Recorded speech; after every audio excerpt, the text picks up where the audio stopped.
Cops bust drug ring in 4 raids.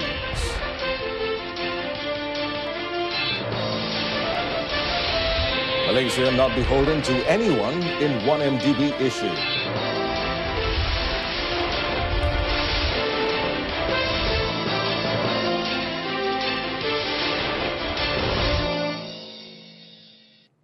Good evening, I'm Peter Carlos and you're watching News on 2. 4 Malaysian fishermen who were wrongfully detained by Indonesian authorities from December 17th arrived home at the Pontian fishing jetty today. Now, the 4 had been held at the Tanjung Balai detention center near Sumatra for 12 days after they were picked up by the Indonesian Maritime Agency, which had mistakenly assumed that the crew had encroached upon Indonesian waters and were fishing illegally. Now, the 4, aged between 38 and 53, were nabbed and their fishing vessel seized when they were spotted by a patrol boat in the waters of Pulau Pisang. And according to Johor Bahru Malaysian Maritime Enforcement Agency, or MMEA, Maritime Captain Syed Nur Adli Syed Abdul Rahman, upon learning of the incident, the MMEA intervened to point out that the 4 fishermen had actually been within Malaysian maritime boundaries. He said it could have been an oversight on the part of the Indonesians, as the 4 men were fishing in an area where the Malaysia-Indonesia fishing boundary overlaps. The boat skipper was allowed to notify people back in Malaysia about their arrests, and those back home informed the MMEA.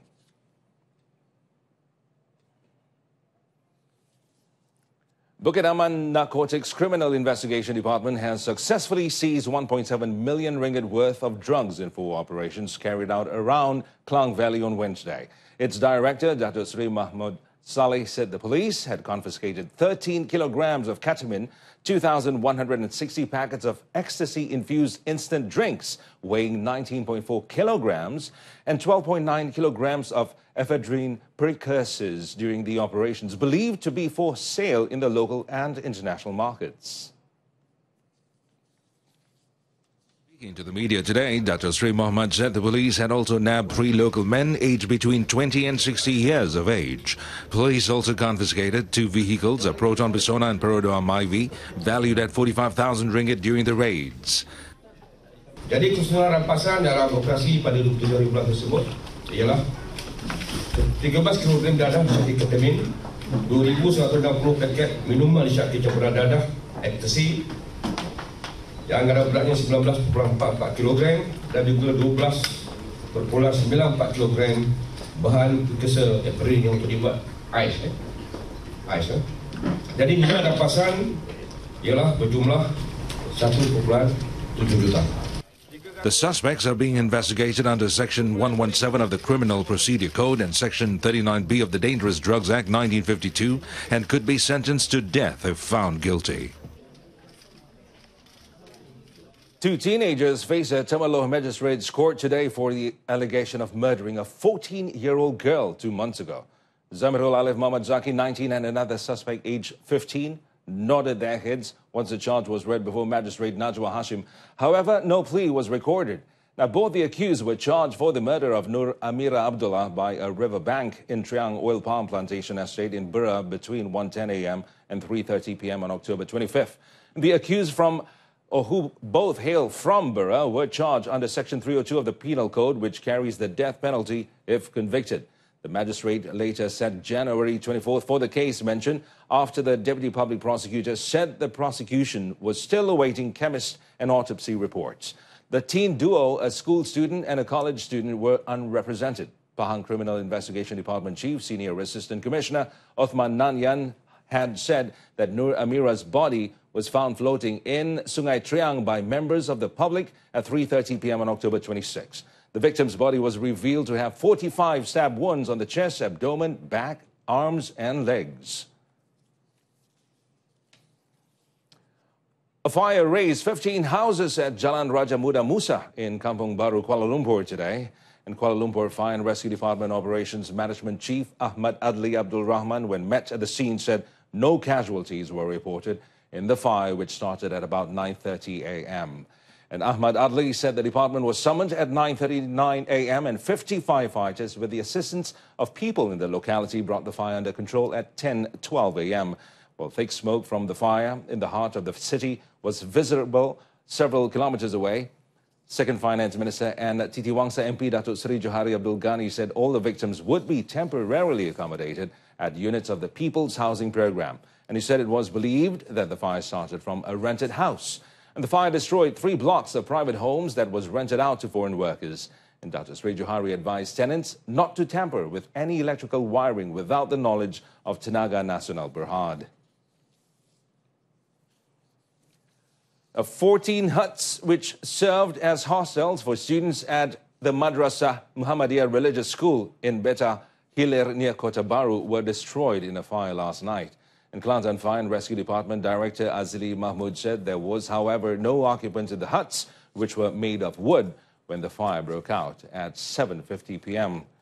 Now, he said the occupants were all at the surau of the madrasa when the fire broke out. And Nazili said 3 engines with 21 firemen rushed to the scene and managed to douse the flame by 9 p.m. And school principal Muhammad Jalaluddin Asayuti Muhammad Said said all 24 students aged between 13 and 21 were reciting the Yasin after performing Maghrib prayers when the incident happened. Now, there was no casualty reported in the incident, and the Fire and Rescue Department is investigating the cause of the fire and losses incurred. 11 houses in 3 villages in Pelangai, Bentong were flooded to a depth of 0.5 meters following torrential rain overnight. And Bentong Civil Defence Force officer, Lieutenant for PA Muhammad Zul Khairi Adik Awang said the affected villages were Kampung Tengah Manches, Kampung Semerting and Kampung Hayat. Now, 3 families from Kampung Semerting and Kampung Hayat were relocated at 3 a.m. after their houses were struck by the floodwaters. Now, however, they were allowed to return to their homes at 9:30 a.m. today. A bridge in Kampung Hayat collapsed due to the strong current of Sungai Semerting. And although the water level had dropped, Muhammad Zul Khairi advised the residents to be prepared for evacuation if needed be and to keep their belongings in a safe place. Electric train service or ETS ticket sales for all routes traveling from February 7th to March 31st will open earlier, starting 10 a.m. tomorrow as compared to the prior announcement date of January 2nd. Now, a media statement also informed that the Tebrau shuttle train ticket service from Johor Woodlands to Johor will go on sale at 8:30 a.m. tomorrow for a period of 30 days. And tickets can be purchased at KTM Berhad ticket counters online through the KTMB MOB ticket application on smartphones and registered KTM Berhad ticket agents. The early sales are to facilitate the public's plans in anticipation of the Chinese New Year holidays.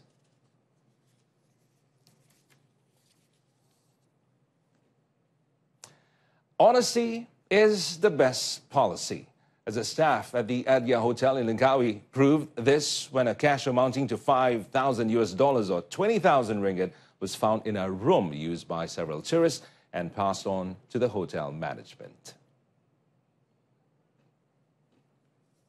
Modalan Kedah Berhad PKB Hotel Management and Service Sendirian Berhad Nur Saidi Nanyan praised the honesty displayed by the staff concerned and added that such action will not only raise the hotel's public image but also win the trust of those who wish to stay there while vacationing to the island.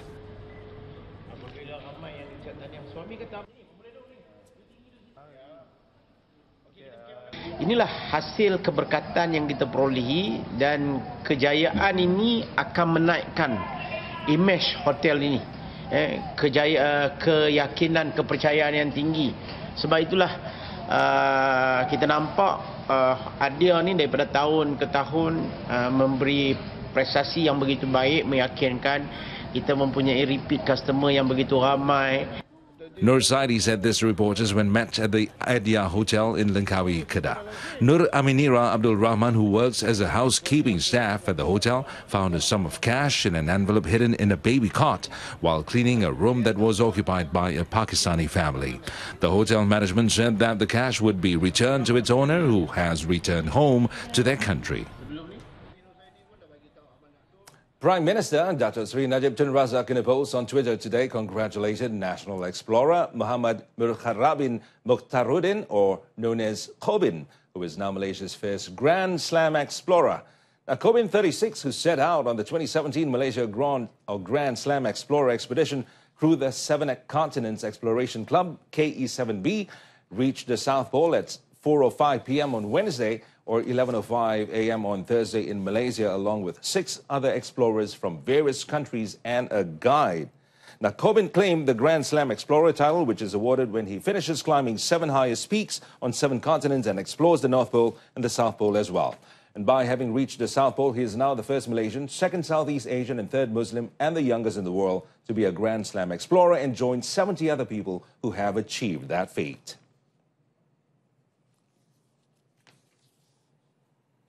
Deputy Prime Minister Datuk Seri Dr. Ahmad Zahid Hamidi today approved an allocation for the construction of a new As-Saadah Mosque in Kampung Sungai Dulang Dalam at Sungai Sumun in Bagan Datuk, Perak.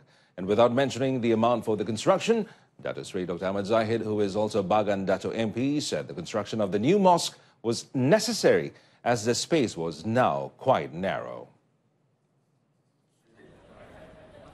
Saya ingin meluluskan pembinaan secepat bola dengan syarat supaya jemaah di kampung ini, di qaryah ini datang pada solat waktu. Datuk Seri Dr. Ahmad Zahid also took the opportunity to view the preparation for the school session at Sekolah Kebangsaan Sungai Dulang Dalam at Sungai Air Tawar, Selangor. He also approved an allocation to demolish the old buildings in the school.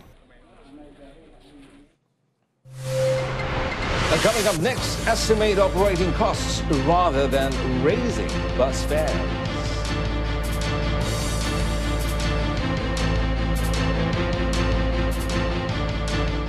Malaysia is not beholden to anybody with regard to One Malaysia Development Berhad's or 1MDB's debt settlement. And Second Finance Minister Dr. Sri Johari Abdul Ghani said this when asked whether Chinese firms had helped in the repayment of 1MDB's debt to Abu Dhabi's International Petroleum Investment Company, also known as IPIC.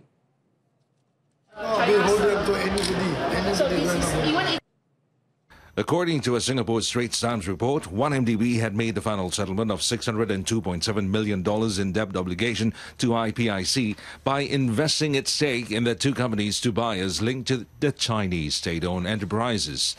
The payment, the second tranche of a $1.2 billion loan IPIC extended in July 2015 to the troubled 1MDB, was made on December 22nd ahead of the end December deadline that both parties agreed to in early April this year. 1MDB in a statement recently said all the debts were paid as a result of the rationalization program conducted by the company. 12,000 school bus operators registered with the Land Public Transport Commission, or SPAD, are advised to make estimates of their operating costs rather than raising the price of bus fares as they wish.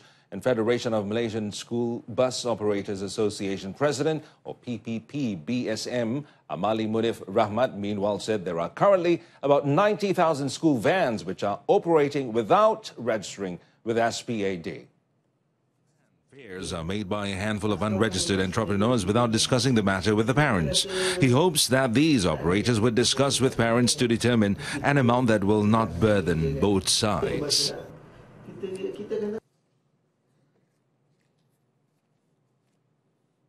Bolehlah operator berkenaan membuat tambahan dari segi kadar tambang. Tetapi berapa kadar tambang yang ditetapkan itu terpulang kepada pengusaha itu sendiri. Kerana kami dilarang sama sekali untuk menentukan sama ada naik atau turun tambang. Jadi secara umumnya tambang bas sekolah adalah terpulang kepada pasaran, iaitu antara negotiation, antara perbincangan ibu bapa dengan pengusaha bas. Amali, who was met by RTM in Batu Cave, Selangor, today said parents are also advised to choose operators who are insured to avoid any untoward incidents from taking place. The detailed breakdown of international reserves under the International Monetary Fund's Special Data Dissemination Standard, or IMF SDDS, format indicated that as of end November, the country's reserves remain usable. And in a statement today, the central bank highlighted the country's official reserve assets amounted to $101.87 billion US dollars, while other foreign currency assets were at $1.83 billion US dollars as of end November 2017. Now, Bank Negara Malaysia, or BNM, said the detailed breakdown pointed out that the only contingent short-term net drain on foreign currency assets were government guarantees of foreign debt due within 1 year, amounting to $179 million US dollars. It said there are no foreign currency loans with embedded options, no undrawn, unconditional credit lines provided by or to other central banks, international organizations, banks and other financial institutions. BNM also said it did not engage in foreign currency options vis-a-vis the ringgit. And that concludes this evening's News On 2. In our top story, Malaysia not beholden to anyone in 1MDB issue. Join us again at 12:30 tomorrow afternoon. I'm AMIN. Thanks for watching. Good night.